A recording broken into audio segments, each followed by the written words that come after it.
वाह छात्रों, आज हम कबीरदास द्वारा रचित साखियाँ और शब्द की साखियों का भावार्थ करेंगे। तो पहली साखी में पढ़ रहा हूँ, ध्यान दीजिएगा ज़रा। मान सरोवर सुबर जल, हंसा केल कराह, मुक्ता फल मुक्ता चुगे, अब उड़ित अनत न जाए। अर्थात कबीरदास जी कहते हैं कि हृदय रूपी मानसरोवर अमृत से लबालब भरा हुआ है। मानसरोवर सुबर जल, और इसमें आत्मा रूपी हंस क्रीड़ा कर रहे हैं। क्रीड़ा करने मतलब खेल रहे हैं। वे आनंद को प्राप्त कर रहे हैं तथा किसी दूसरे स्थान पर जाकर उड़ना नहीं चाहते। मुक्ता फल मुक्ता चुके, अब उड़ी अनंत न जाए। कहते हैं ना, हंस मोतियों को खाते हैं, इसलिए कहा है उन्होंने मुक्ता फल मुक्ता चुके, और वो और कहीं जाना नहीं चाहते। दूसरी है, प्रेमी ढूंढत में फिरो, प्रेमी मिलो न को, प्रेमी को प्रेमी मिले, सब वे समृत होए।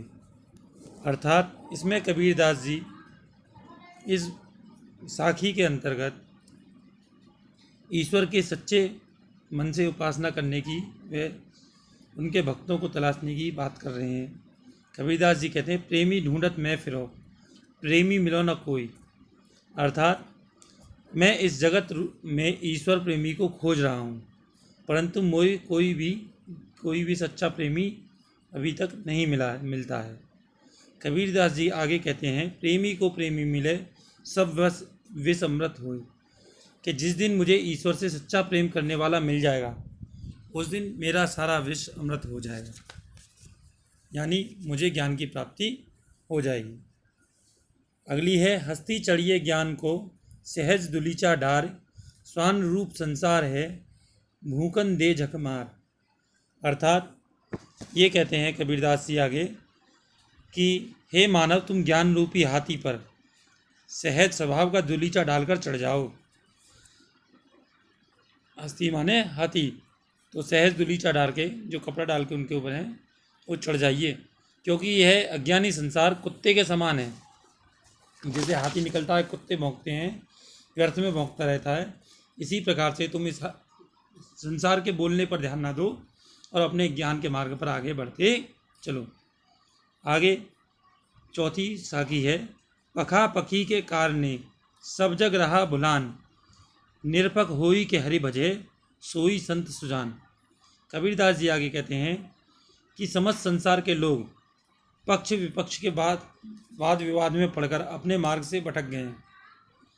पखापकी का कारण सब जग रहा बुलान, निरपक होई के हरि भजे, सोई संत सुजान।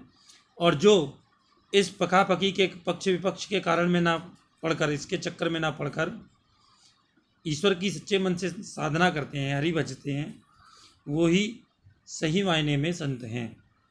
अगला, हिंदू मुआ राम कही, मुसलमान खुदाई, यानी हिंदू राम राम कहते कहते मर जाते हैं या मर रहे हैं, और मुसलमान खुदा खुदा करते हुए अपनी मृत्यु को प्राप्त हो गए हैं। कहे कबीर सो जीवता, जो धूं के निकट न जाई। कबीर कहते हैं, वास्तव में वही प्राणी जीवित है जो संप्रदाय के विवाद में न पड़कर अपने सच्चे मन से ईश्वर की भक्ति करता है और जीवन के एक वास्तविकता के इस भेद बुद्धि से ऊपर उठता है। वही व्यक्ति असलियत में जीवित है। आगे छठी साखी है, काबा फिर काशी भया, राम ही भया रहीम, मोट चून मैदा भया, बैठ कबीरा जीम। प्रस्तुत दोहे में कबीरदास जी स्पष्ट करते हैं कि जाति धर्म के भेद को त्याग कर मध्यम मार्ग अपनाने से काबा भी काशी हो जाता है और राम भी रहीम बन जाता है। जैसे ऐसी हालत में भेदभाव का मोटा आटा मैदा की तरह बारीक हो जाता है या अभेद रूपी हो जाता है, तथा कबीरदास उस अभेद रूपी स्थिति में मैदे का भोजन करते हैं, यानी ईश्वर के स्थूल रूप को छोड़कर उसके सूक्ष्म रूप की भक्ति या उपासना करते हैं।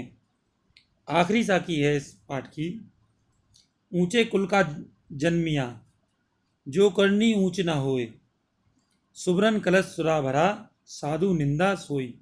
कबीरदास जी कहते हैं कि उच्च वंश में पैदा होने से कुछ नहीं होता, यदि तुम्हारे काम श्रेष्ठ नहीं है। जैसे कि सोने के कलश में यदि मदिरा भरी हो तो सज्जन उसकी निंदा करते हैं। यानी का मतलब अच्छे व्यक्तियों की पहचान उनके वंश से ना होकर उनके कर्मों से होती है। अगली साखी में अगली वीडियो में हम शब्द के जो कबीरदास जी द्वारा रचित शब्द हैं, पद हैं, उनके विषय में अध्ययन करेंगे। मैं देवदत्त शर्मा, केशव माधव, सरस्वती विद्या मंदिर से। धन्यवाद।